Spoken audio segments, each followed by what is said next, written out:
A membrane keyboard is a lot different than a mechanical keyboard.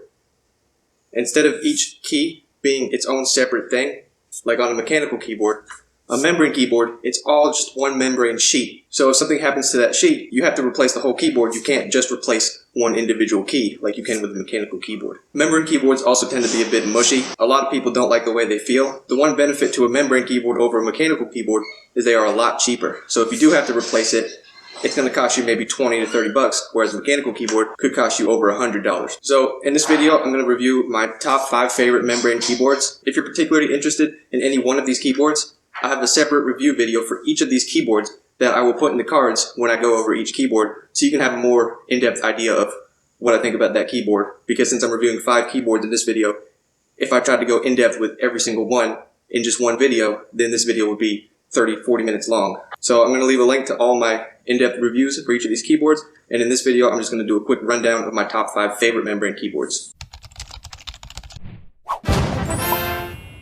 Just a quick rundown of my 5 favorites. We have the Logitech G213, we have the Razer Cynosa Chroma, we have the Microsoft Ergonomic Keyboard, the TypeMatrix 2030, and the Rii RK100. So the first keyboard is the Logitech G213. This keyboard was great, but it was a little bit pricey for what it was. But one thing that this keyboard did have was that wrist rest at the bottom, which made it very comfortable to type on, which was a nice feature. But where it lagged a little bit was the brightness of the RGB. It wasn't very bright, so that's a negative on this keyboard. This keyboard also offers anti-ghosting feature, which means you can type on multiple keys at once, and it will still register, which makes this keyboard great for gaming, programming, pretty much whatever you need. Pretty much any use for a keyboard these days, you're going to want to have anti-ghosting feature. So out of all of these keyboards on this list, this is the second most expensive one, and I think it's justified because out of all these membrane keyboards, I really think this is a good choice. The switches feel good to type on. It's got that wrist rest. It's got high quality plastic, no flex or nothing. The main downfall is the RGB. Like I said, it's a little underwhelming. You can customize it a little bit,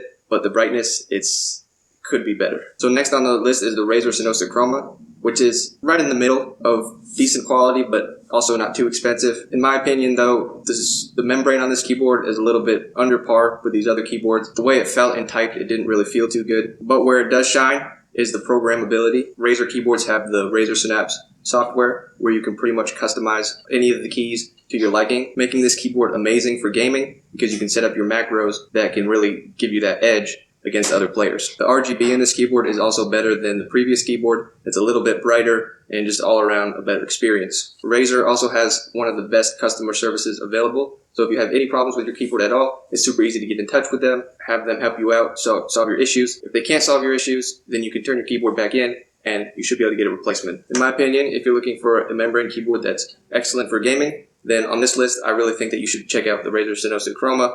I think for gaming, that's the best keyboard on this list. So next on this list is the Microsoft Ergonomic Keyboard, which is one of the cheapest keyboards on this list, and for good reason. In my opinion, nothing about this keyboard interests me. Now this is sort of a unique type of keyboard. The shape of it is something that you probably aren't too familiar with. It's a little curvy, and to me it just felt a little awkward because I had never used a keyboard like that before.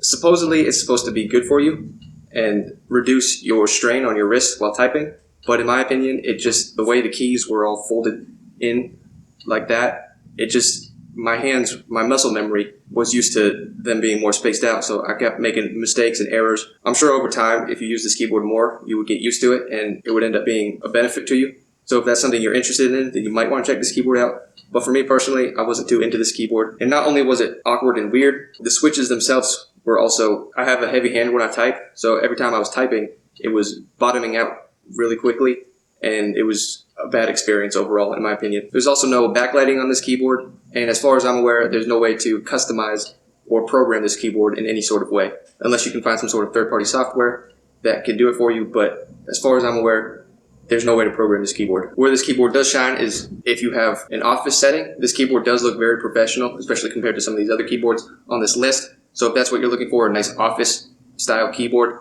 then this is perfect for that. But if you're looking for something more for gaming or just at home, I don't think that this is the best choice on the list. So next on this list, we have the TypeMatrix 2030, which is the most expensive keyboard on this list. And if I'm going to be honest, I don't think that this keyboard is worth the price point.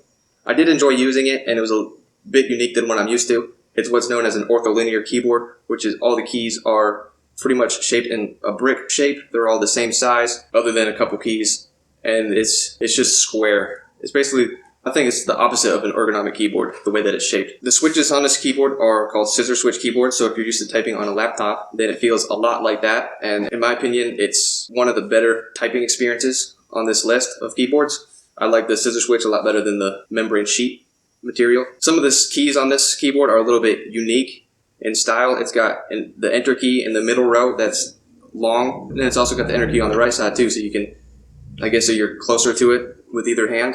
I'm not sure exactly what the benefit is to having the enter and shift key in the middle of the keyboard, to be honest. And in my opinion, the keyboard was a little bit hard getting used to with the key in the middle. All the other keys would be pushed out a little bit. And overall, I thought it was just, I was making a lot of errors. It was weird to get used to. There's also, of course, no RGB with this keyboard. So if you're looking for that, then you're not going to find that with that option. But where it did shine is that it has a button where you can change the layout from Dvorak to Comac to QWERTY. And you can also get a keyboard cover with whichever layout you want. So my keyboard was the QWERTY layout, and I got the Dvorak layout keyboard cover. So at any point I could just press the button, the layout would change, and I could put the cover on, and now I had a Dvorak keyboard. Of course, I don't know how to use a Dvorak keyboard, so I didn't really use it for very long, but I wanted to buy it just to try it out and see what it was like. A lot of people say that the Dvorak layout is actually more efficient and better to use, but it's going to take a while to get used to if you've never used it before. So that's one place with this keyboard does shine and is unique, is just the option to switch it seamlessly to different keyboard layouts. But overall, this keyboard is expensive, and in my opinion, it just makes more sense to get a mechanical keyboard at that point. Mechanical keyboards are a lot better than membrane keyboards. In my opinion, the only reason to get a membrane keyboard is to save money, but some people just like membrane keyboards. In my opinion, this isn't worth the price. Finally, we have the Rii RK100, which is the cheapest option on this list. It's got LED backlighting. It's not technically RGB. It only switches from 3 different colors, level to your liking, and this one gets the brightest out of all the keyboards on this list. So if you're looking for a nice bright membrane keyboard to use while you're gaming, then this is a great option. This keyboard is definitely lower quality. The overall feel of the membrane switches were not that great. The keyboard was a little flimsy, and overall it just wasn't a very great experience. However, where this keyboard does shine is just the fact that it's super cheap, and you can get it for about 20 to 30 bucks. And for that amount of money, I think it is worth it. It gets you a keyboard. So it's basically just the budget-friendly option until you can upgrade to something better. If you have more money to spend, I wouldn't recommend even purchasing this keyboard. But if you're on a tight budget and you just want something you can start using your computer, then I think you should check this one out. So overall on this list, I think my favorite keyboard is going to have to be the Logitech G213. I really like the way it felt compared to the other switches. I also really enjoyed the wrist rest. The backlighting could be a little bit better, but that's something that I can deal with. So if you're just looking for the overall best keyboard on this list, then I definitely recommend the Logitech G213 keyboard. If you want something more gaming oriented, I definitely recommend the Razer Cynosa Chroma. I really like that it can be customized with the Razer Synapse software. You can customize the keys to your liking, which really helps for gaming with your macros. Overall, this keyboard just felt great to use as well. So I think this keyboard would do really good in a gaming setting. If you're just looking for a cheap, budget-friendly keyboard that you can get your hands on real quick, you don't have a lot of money to spend, but you want something half decent, then you should definitely check out the Rii RK100 keyboard.